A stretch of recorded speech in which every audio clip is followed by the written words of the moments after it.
listening to Food Rebels. As you know, this is the show dedicated to the more rebellious side of the food world, where we celebrate the people who have challenged the status quo. And have we got a food rebel for you today? You know me, I'm the show host, AJ Sharp, taste expert, food writer, great taste judge, business owner. But first I want to introduce you to Dhruv Baker, who is a food rebel in his own right. Dhruv is the founder of award-winning company Tempus Foods, charcuterie, amazing award-winning charcuterie, and the winner of MasterChef 2010. Hi, Dhruv. So great to have you here. Hey, AJ. Good morning. Lovely to be here. Can you tell us a little bit about your food story? Yeah, I mean, I think professionally my food life was turned upside down in 2010 post MasterChef. But before that, there had always been a connection to food. I was always, people use the word obsessed, but I was. It was something that I found fascinating. I was curious, I think, and I just wanted to know more about how food became what it ended up as opposed to ingredients. The older I got, the more and more it felt like a pipe dream. It wasn't a real job, perceived as a real job. After university, it was expected that it was banking or finance or, something that I desperately didn't want to do. And then thankfully, post-MasterChef, I got this insight into all of the amazing myriad of jobs available within food. From an outsider looking in, you think you can either be a food stylist or a chef and that's it. But actually, that's completely not the case. And I think a lot of potential talent is lost because they don't realise. So that got me into the world of food. And then subsequently, I owned a restaurant. I wrote a couple of cookbooks. I presented a couple of TV shows for National Geographic in Croatia. And now Tempus is my 9 to 5. Well, it's not. It's your baby. It's 24/7. But yeah, Tempus charcuterie. I mean, I still love the presenting and the judging and the demonstrating the chefing side of things that still comes with it. But fully immersed into the wonderful world of food. And I get to do things like this, which is always a joy. Well, you are going to love the expert we have in the studio today. This week, we have Craig Sams joining us. Now, Craig is an organic pioneer. He founded Whole Earth Foods, Green and Blacks. He has had an enormous effect on the UK food industry, and we're going to find a little bit more about this today. Welcome, Craig. So great to have you. Good morning. Hello. Nice to be here. So, where should we start with your story? Because there's so many different elements to it. How about Kabul in Afghanistan? In Afghanistan, okay. Just because when I was at university, I took a year off just to travel. And in the travels, I got quite unwell with dysentery and then hepatitis, which came on from the dysentery. And that was in Iran, where I learned that the cure for dysentery was unleavened whole wheat flatbread and unsweetened tea. But as I traveled on into Pakistan and India, they didn't have unleavened whole wheat flatbread, and the symptoms recurred. And by the time I got to Delhi, I actually had hepatitis.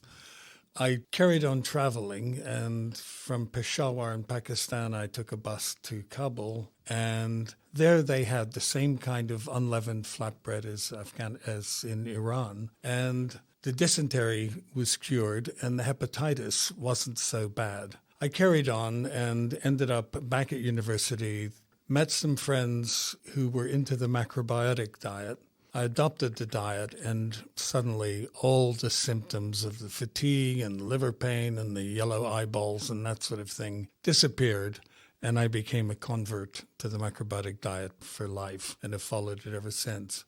In February of the following year, I visited the Paradox restaurant in New York, and I had one of those moments where I said, this is what I want to do. Came back to London, where my mother lived, and started propagating the idea of macrobiotics. There was a club that had opened that was called the UFO Club.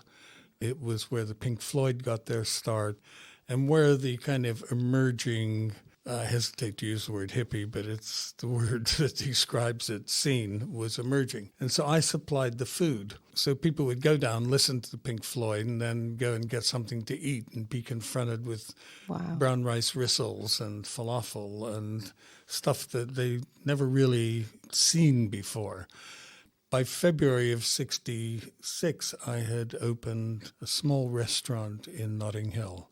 That really took off, and later that year, my brother joined me in the business. I'd found much larger premises for a bigger restaurant, and that was known as Seed Restaurant. It was sort of between Paddington and Bayswater in London. It became very trendy. John Lennon and Yoko and Terence Stamp and people like that were regulars at the restaurant. And we did a full range of macrobiotic food, and we had an urn of green tea that you could help yourself to as much as you liked.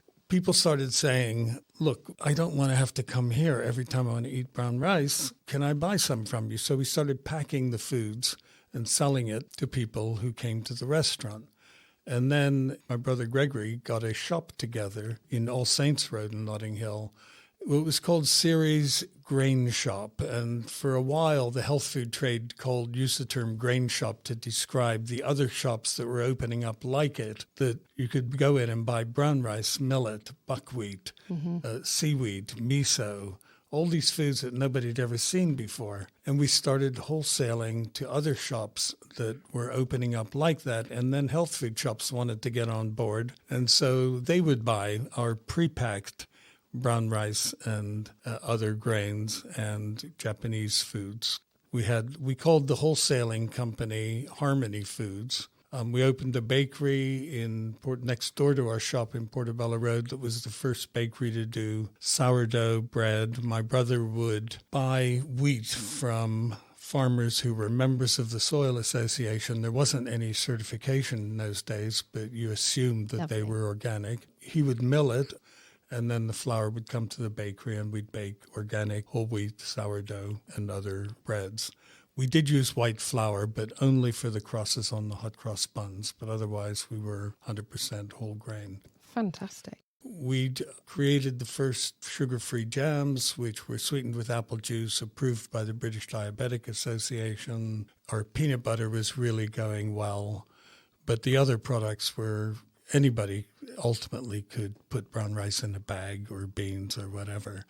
My brother created something called the veggie burger. Nobody had ever used the word before, so... What kind of year was that then? That was in 81, and we trademarked the name because it hadn't been... you can't trademark something unless it's an original word.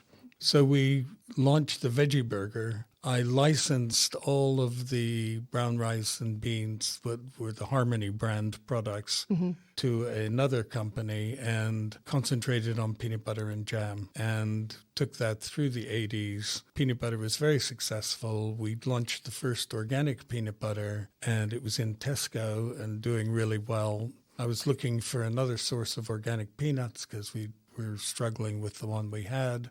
Found some farmers in Africa, in Togo, who were producing organic peanuts. They weren't good enough for our peanut butter, but they also had cocoa beans. So just before we move on, so the peanut and the jam and the rice, was that the start of Whole Earth Foods? Yeah. Yeah, so that's and then that then grew into its own entity that we know today. Yeah. Wow. Yeah. We used to say peanut butter oil separation is natural, just stir it back in. The alternative was to use hydrogenated fat, which... Or palm oil or something. Well, hydrogenated fat gives you heart disease. Palm oil doesn't.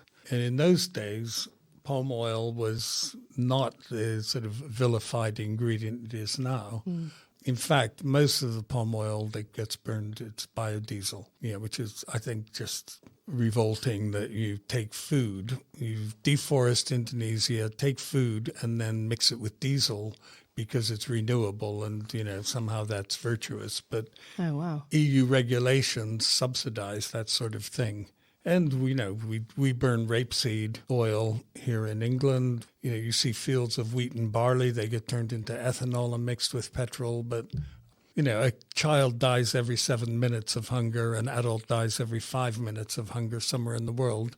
And we're burning food. Burning food, it's insane. It's old. It's just the way we subsidize agriculture that needs changing. But I used palm oil, that's why I'm defending it, to stabilize the peanut butter.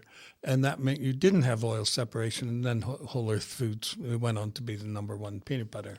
The chocolate, having just celebrated in 87, 20 years of no sugar in our range, when I read a book called Dine Out and Lose Weight by a guy called Michel Montignac, that had the concept of glycemic index. So it was what something does to your blood sugar. Glucose is 100.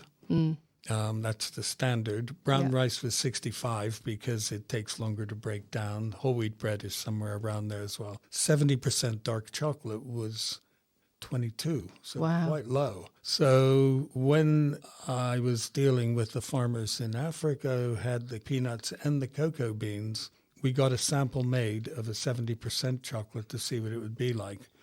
My girlfriend came back to my place, took one bite. She was a journalist at the time, and just said, "This is the best chocolate I've ever tasted. You know, you have to do it." I said, "But it's got sugar, and how are we going to?" Anyway, we did it, and I thought some brilliant names for it: Eco Chalk, Bio Chalk, Natu Chalk. And she said, "What about green and black? Green because it's organic, and black because it's the darkest chocolate on the market." So we launched it in September of '91, and she really put her heart and soul into getting word out about the brand, and through her network of journalist allies, all of whom spend most of their lives writing about other people doing stuff. So they were quite excited that one of their number actually was doing something herself. They're friends, yeah. So this is your wife, Josephine? That's right, yeah. Jo Fairley. She was the co-founder then of Green and Blacks with you? Of the chocolate brand. And at that time, chocolate, 1991, I mean, I was about 10 or 11 at that time. It was just Cadbury's, wasn't it? Or Bourneville. Well, Bourneville was Nestle. 34% cocoa solid, so half the cocoa solids. And it wasn't even 34%. It was 20% cocoa mass and 14% cocoa butter. So you didn't have any challenging, bitter, chocolatey type flavors. We did send a sample to one supermarket chain, who I won't name, who sent it back unopened with a bar of cooking chocolate, which was 49%. And basically, the message was, don't be silly, boys. We've already got cooking chocolate. Yeah, we've got cooking chocolate, and people won't eat this kind They of just thought stuff. there wasn't a market at all They didn't for think there would really be. dark chocolate. But they were wrong, and they realized they were wrong and stocked it. It's just almost unfathomable, isn't it, to think that there was a time where it wasn't part of the mainstream culinary landscape. We grew up with Green and Blacks, and to think of a time when somebody wouldn't recognise for what it is now, and I think that's the beauty about when people kind of really disrupt any given space. It's they do something which everyone goes, "Oh, that'll never work." And the amount of times, and it takes that sort of pioneering mindset to stick with it, and to despite everyone saying this is a terrible idea, it's never going to work, but to go with it. I think, thank goodness people have done that. But can you imagine a world now where our dark chocolate was what it was then? If that was our option, I think it's a pretty bleak landscape we've just thought about. Yeah, no, and a lot of people have piled in. And once you get to that level of intensity, then the origin of the cocoa beans starts to come through, and how you process them, how you roast them and that sort of thing, and how well they're fermented on the farm. And that's complicated because you're dependent on lots of small farmers in remote locations. So you have to invest a lot in training them to make sure that the fermentation is perfect, because that's where a cocoa bean is transformed into what makes good chocolate. If you don't ferment your cocoa beans, as some American companies still don't do, you struggle with the flavor notes that you want to get in a good chocolate. Did you grow up in America or Canada or somewhere? I was born in Nebraska, which is right in the middle of America. It was during the war, so my dad was fighting in the Pacific, and my mother was milking cows in Nebraska. And then the war ended, and we went and lived in California. And then my dad, who was at UCLA University, graduated, got a master's degree, and got a job with the American Defense Department as a historian, and we came to live in England. That must have been quite a change from Nebraska. And California. Well, and California. LA had smog. Yeah. London had fog. Yeah. So it's amazing I can breathe at all, given the crappy air that I had as a child. But so then we lived in England, Germany, Pittsburgh, Omaha, Châteauroux, France, London, and my mother stayed here in London from the 1960s onwards. So I would go to university every year. And then I graduated and came to London to pursue my career propagating macrobiotic healthy eating. With hindsight, it all makes perfect sense. One step led to the other. There does seem to be this linear trajectory. But at the time, did it all feel kind of disjointed and a bit kind of haphazard is the wrong word, but, if you attribute a formula to it now, it makes sense. But at the time, were you kind of thinking, we're onto something here, but is there a plan, or was there a plan, or was it stuff that sort of happened organically? I think the original restaurant, but then that morphed into selling pre-packed food at the restaurant, that morphed into a retail shop, other retail shops like it, meant that, they came to us and said, where can we get brown rice? Where can we get miso? Where can we get kombu seaweed? And so we started wholesaling to them. Our sales guy was someone called Jay Landisman, who renamed himself Stan Stunning for this particular role. And he would call up health food shops and say, have you noticed people with long hair and colorful clothes coming in and asking for foods like brown rice and miso and kombu seaweed? And the retailers would say, well, yes, I have. I said, well, we have it for you. And we had an introductory package that had brown rice, buckwheat, millet, aduki beans, kombu seaweed, miso, and we also had patchouli on our list. So the shop could get a sort of introductory pack that enabled them to get the stuff on their shelves. And then once that happened and it sold, they would reorder full cases. Amazing. That as a starter pack today wouldn't be out of place. No. If you think about all the ingredients you've listed today, you could see it as a iteration now. Yeah. What are we, 30 more years on? And I don't know how much it's actually progressed since you'd had that original idea. sexier packaging. Sexier but packaging. Actually, the idea, But fermented foods, it's almost been the last 3 to 5 years that it's really become mainstream. Yeah. Well, miso, finally, I mean, we introduced miso. We miso. had to explain everything to people. Sure. In those days, there was still a term for brown rice that was rice that had been parboiled, because they realized that white rice was nutritionally deficient. So they would soak it in hot water, and some of the goodness of the bran would go into the grain.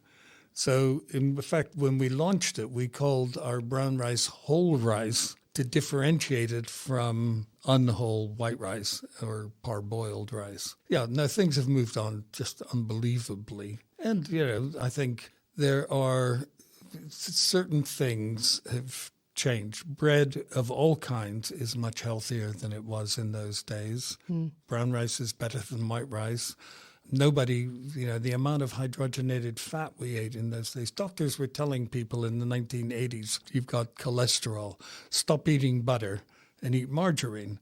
And it was a death sentence because the margarine was 32% hydrogenated fat, which is a form of plastic made out of oil, but that gives the structure to a block of margarine. Denmark banned hydrogenated fat in 2003.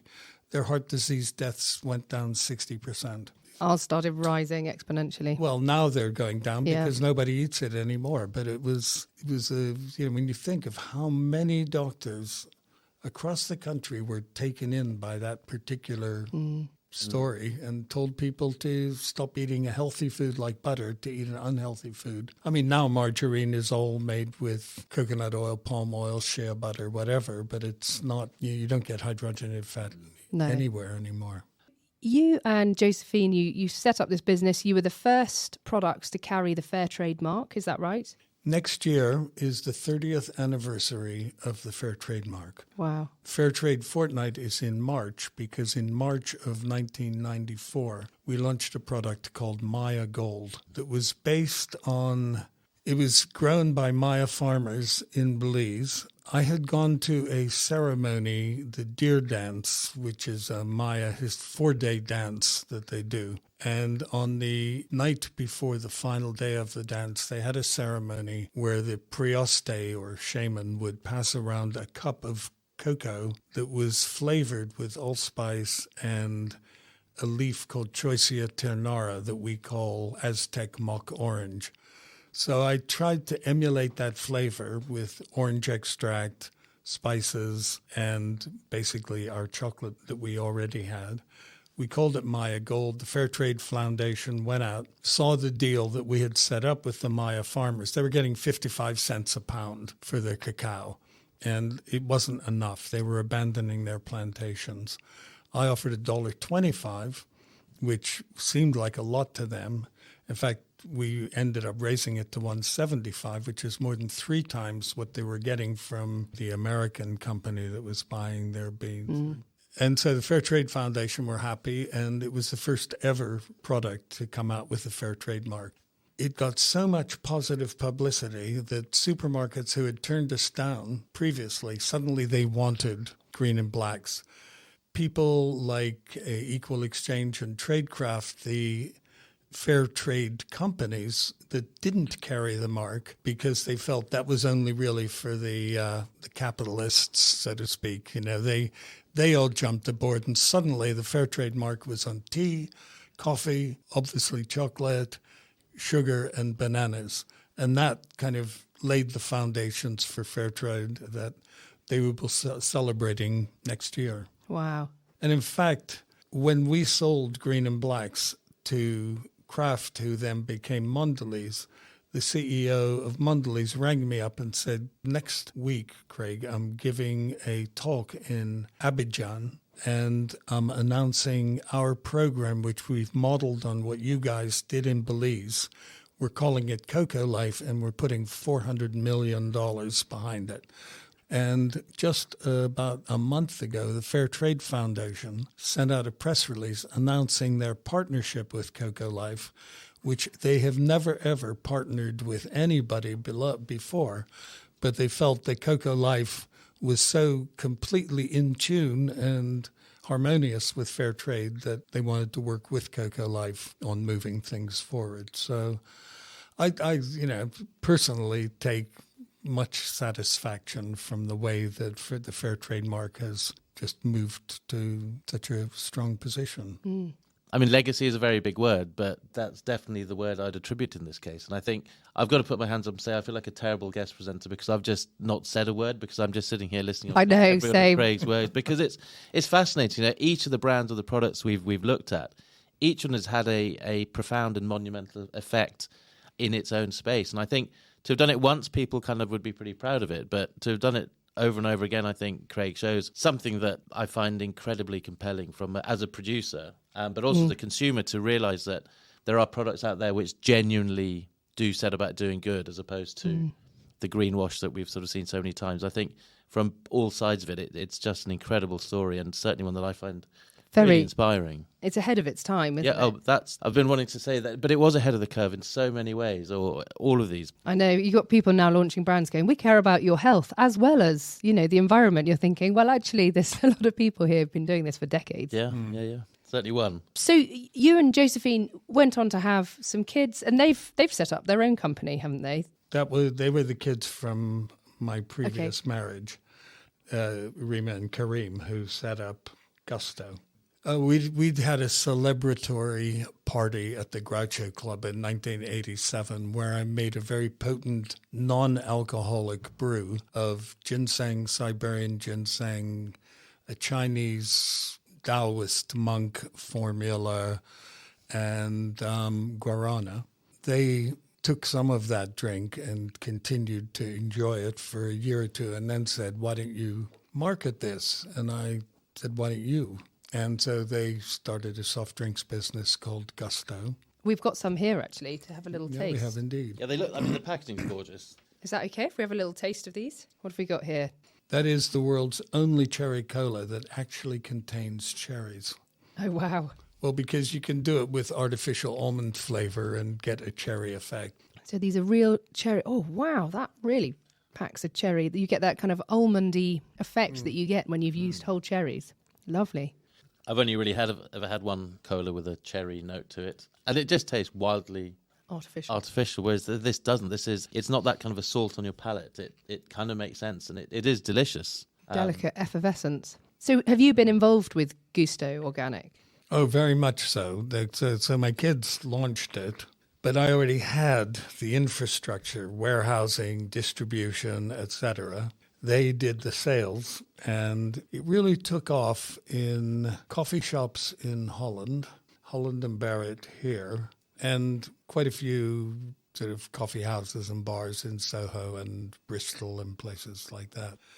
The coffee shops in Amsterdam went crazy for it, but eventually the brand got big, and we had outside investors who came into the whole company, and they sold Gusto to a Dutch company who've kind of lost the plot. They didn't quite get it, so I bought the brand back, and it's going from strength to strength now. Fantastic. I mean, what flavours have we got there? So, I mean, I'll just read some out. I mean, they all sound, as I said earlier, phenomenal. You've got a Sicilian lemon with yuzu.